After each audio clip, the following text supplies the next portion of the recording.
Hi folks, this is Pete here from Ashton's Cars.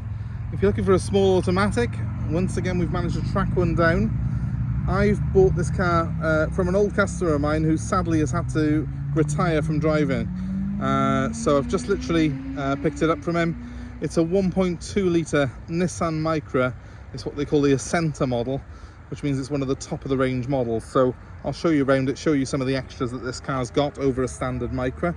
Most importantly, it's got the really reliable 1.2 litre petrol engine, and it's got the CVT automatic gearbox, which is also very reliable, very smooth. This particular car's done 80,000 miles from new.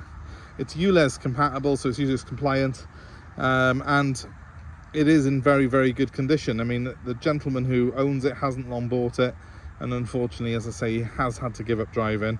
It's spent most of the time he's owned it locked away in his garage. So I'm going to show you around it.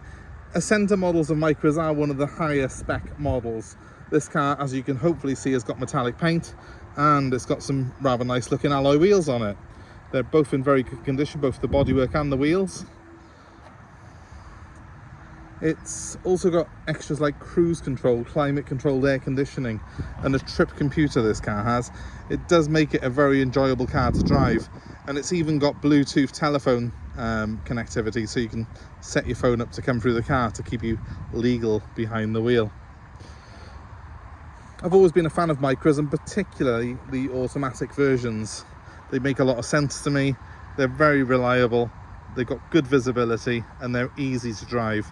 If you're looking to come out of a manual car to make your life on the road a lot easier with an automatic, the Micra is a great car to do that, because not only have you got the advantage of that brilliant automatic gearbox, you've also got excellent visibility, excellent reliability, and if you're going for an Acenta model like this, you do have a really good, generous specification, which will compete with a lot of cars a class higher than this particular one. As you can hopefully see as I'm panning around the car here, it's quite a sunny day today, so hopefully you can see it okay, even with the sun almost in my eyes there. It's in very, very good condition indeed. For a car that's 11 years old and done 80,000 miles, I really don't feel I can fault this car. If I was being hypercritical, there's a couple of very light marks on that particular wheel, just on that one. But that's the one that everyone always catches, the passenger side front wheel, which is always curbside. Couple of very small marks on it, but again, nothing that you're gonna really stress about. I think they're a good looking car, these. Obviously beauty is in the eye of the beholder, but they're very inoffensive. The sort of the front of this revised model, this is a 2012, I think is a lot nicer than the ones that came previous to it. It looks less like a Bug and more like a modern Super Mini, so it's a lot more aesthetically pleasing. Obviously those front fog lights you can see down the bottom there, they are something that you tend to only get on the Acenta model. The lower spec models won't have those. It is worth at this sort of price range to try and get a Micra that's got a bit of spec on it. It'll have cost a fortune when it was new to have all the extras that this car's got, but on the second-hand market it doesn't make a huge difference to the price. So you are better off, you're going to be getting a bit of a bargain if you get one with plenty of spec, where someone's been quite generous with the options list when they were new. Now we'll show you inside, and we'll start at the very back by showing you the boot. Nice easy handle there, up it comes. It's quite a deep boot on a Micra, and it's also got split folding seats, as you can hopefully see there, with a 70-30 split on them, which obviously makes it a lot more practical. You have got a bit of a recess into the boot there, but that just makes it more spacious really, so I'm not going to be complaining about that. Let's pop that back down. One of the reasons that I like these is they are built properly. They were built in Britain as well. You can hopefully hear that that was quite a good thud as it shuts there. Everything on this Micra does feel as though it's been built to last. There's your rear compartment. It's a full 5-seater, so plenty of space in there, and it's got ISOFIX child seat points, so if you do have younger members of the family who are going to be riding in the back, the Micra is a very safe car for them to do so. So plenty of space in there. Windy windows in the back of this one, despite it being in the centre, but I will show you now the front of this car, and that's where it does get quite luxurious. So first off, there is your front compartment. As you can see, we've got a nice fold down armrest in the middle of it. We've got electric windows in the front as well, and also electric door mirrors. And if I jump in the car, hopefully you can see, nice simple layout to it, but it has got quite a few extras despite its simplicity. We've got a climate controlled air conditioning system here, a CD stereo that has got Bluetooth connectivity for your mobile phone, and moving across to the wheel, we've got a trip computer and cruise control built into the controls on this wheel. You'll see cruise over there. It is easy to drive, it's easy to navigate all these controls as well. Your wipers are simply on the right, your indicators are on the left, and they've also got the lights built into them on the stalk there.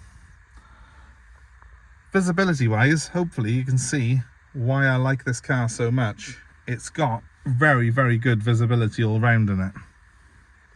You do sit quite high up in a Micra compared to a lot of small cars, and that does aid the feeling of all-round spaciousness inside the interior and all-round visibility that I think is one of the key features I find in these Micras that people buy them.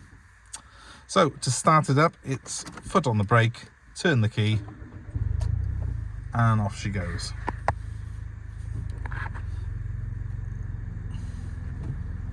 So I'll just quickly press that so you can see the mileage. Hopefully will come up then on it. There we go. The car, I don't know if you can see that, I'll zoom in, has done 80,100 miles from new. And then you've got that trip computer there in the middle of the speedometer and a little rev counter there, and we'll give it a rev so you can hopefully hear it. Those gauges sit there in the instrument cluster and are very clear and easy to read, which is great. I have got the mobile phone connectivity, which is why I've got my phone bars by there on the stereo, so any calls that come through I will be able to accept them and answer them using the steering wheel mounted controls for the mobile phone. Hopefully you can see that. Looks a bit blurry. Yeah, there we go. Hopefully you can see that. You can see as well that I've got a leather stitch wheel, and my air conditioning, which I have got on, is blowing ice cold. The car has got two glove boxes, one that flips up like that on the top, and one that comes down at the bottom, and a little handy shelf in the middle. It's got cup holders by here in the middle, and also bottle or cup holders in the doors as well, so plenty of room for your oddments storage in this car. I do like the fold down armrest, that's a really neat feature. The gearbox is really simple to use on this. It's what's called a CVT Automatic. I can just put it into reverse, neutral or drive, and it has got a low gear, which is more for when you're doing descents in the snow. Hopefully you won't need to use that too often. Overall, it's simple, it's easy to drive, and it's very functional. Everything that you want from a small automatic, and that's why, in my opinion, the Micra is one of the best small autos out there. It's a CVT gearbox, but that is a lot more reliable than the semi-automatic gearboxes that you get in a lot of small cars. Avoid semi-automatics, which will have things like, dual logic and stuff like that as the sort of branding on them. Avoid, whatever you do, power shift gearboxes on Fords, and get yourself something like this if you're buying a small auto. I did test a Fiesta a few days ago, which was an 09. It was pre-power shift. That's got a really good gearbox on it. That's a conventional auto. The CVT auto in the Micra here is also very, very reliable and easy to drive. They are the ones that you need to be looking for in small cars. So it's something that I always get asked, small automatics, and it is something that I do try and seek out when I can. I'm very particular with which ones I buy though, so the Micra gets a big thumbs up from me. The little Fiestas, if it's not a power shift and it's not a EcoBoost engine, that also gets a thumbs up. So they're two cars I would definitely be looking out for. So it's all about the Micra today though, and that Fiesta sold literally in a couple of days. So my advice to you, if you're looking for a car like this one here, is to give me a ring as soon as possible, because there's a lot of people out there looking for small automatics are not that many small automatics around, especially 5 doors like this in this sort of price range. Give us a call on 07932 873 646 if this is of interest to you. And please feel free to give us a like, a share and subscribe to our channel for more car buying advice, more car videos like this of stock we have available for sale. You can subscribe now and hopefully turn the notifications on and you won't miss a thing. But thanks ever so much for watching. I'll give you my number one more time because that is the best way to get hold of me if you have any questions or if you're interested in this particular car. My number is 07932 873 646. Thanks for your time. Hope you have a great day and hope to see you very, very soon.